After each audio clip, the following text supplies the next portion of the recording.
Hello and well met, listener. This is Nik Coffee, your ever-present and daring host of Ministerium Radio. Listener, have you heard of the witch hunt? There's a witch hunt on, and the hunt is headed everywhere. I know what you're thinking. Who are these witches? And how can I defeat them? The answer is simple. They're not. And you're right. I don't know too much about the subject, but you're probably also wondering, am I a witch? Listen to me carefully, and we'll determine your nature. I want you to breathe through your nostrils right now. Take a breath just like you normally would. No, not like that. Let's try it again. A little better, but it'll have to do, listener. I want you to focus your awareness on your eyes. I want you to consider where they are, not just in your head, but in the room, in your town, in your country. Are you hearing any voices beside mine? No? Good, that's promising. Have you ever wished ill upon someone else, only to find that the person in question met with misfortune? No? Excellent. That means you're not a witch, and we have no reason to fear or round you up. Remember folks, being a witch might seem cool now, but it's a dangerous lifestyle, and rarely has it ever been legal. Magic, if used improperly, is considered to be a lethal weapon, not unlike an automatic firearm. An unregulated use of magic is a felony in most iterations of your own dimension. But up here, the rules are a bit more severe. If they catch you playing with items that you're not meant to, they turn you into a living statue, or a book that's alive, or a third horrible thing. So much like Nancy Reagan before me, I'm going to make saying no cool again. With my slogan, don't be a witch, at least not without a license, because that is a felony.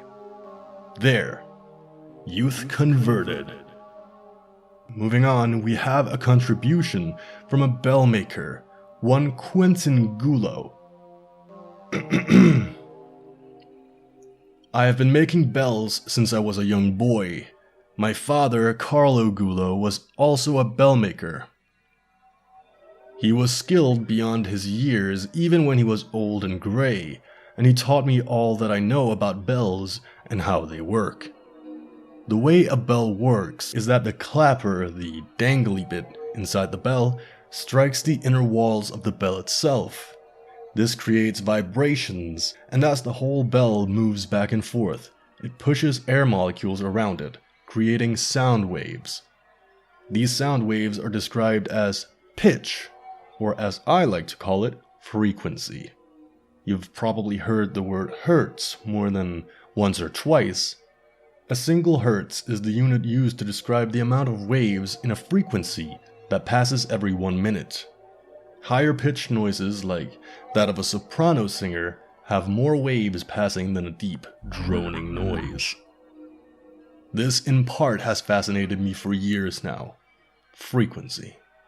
You see, while I was creating a bell one day, I struck it and I can hardly describe in words the joy I felt. Instant and unshakable joy.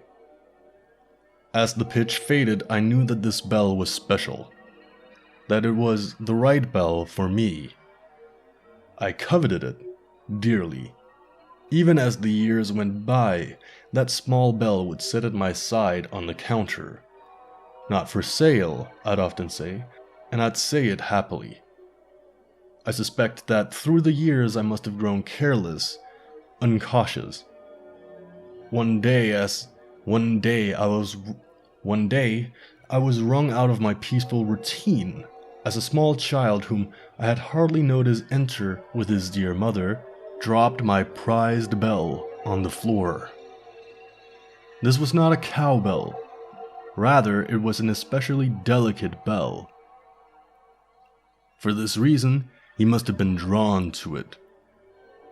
I scurried to save the poor thing, lifting it off the ground while assuring the mother that it was quite alright. Deep inside, I was boiling with rage. Deep inside, I wanted to tell her that nothing was alright. I wanted to slap that brat for carelessly throwing my things about. But I couldn't. I could only stand by, watching my precious bell writhe in agony on the counter, waiting for this woman to find something that, while within her budget, would make an excellent gift for a christening. Finally, she was gone. I tried to resuscitate her. I tried to bend the side that had been gruesomely dented inward by the hard floor. But every time I touched it, I ruined it a little more. Every time I tried to mend her, I warped her. I cried. I turned the open sign around and had an episode of weeping and babbling in the back room. I told her that one day I would find a way to fix her. One day I would learn the secret Eastern technique of mending such an intricate bell. I had caused a crack on her side where she had fallen, but I chose to keep her by my side regardless. And I do mean that quite literally, as I made a small protective case for her out of an old heart case for an old pair of glasses I lost years ago. What compelled me to write this story? Today I took out my beautiful bell, and with a careful and skilled hand I shook her. I was mesmerized all over again. It was still the most beautiful sound in the world. The frequency was significantly different, but it brought me no less joy. It reminded me for the first time that beautiful songs are sung by those who are in tune with us, with those within our frequency. I thank you for reading this letter.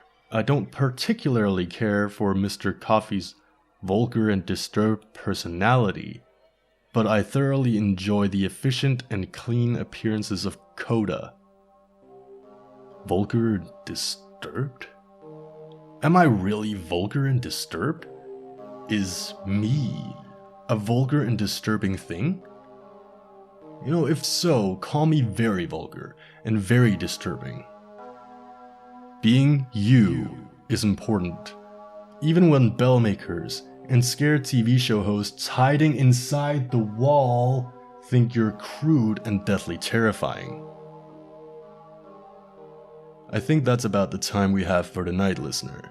I want to thank you for listening, and to the aforementioned TV personality scurrying in the walls of my studio like a tasty small insect. I want you to remember that there is no escape from the halls of Ministerium Miskatonic. Thank you.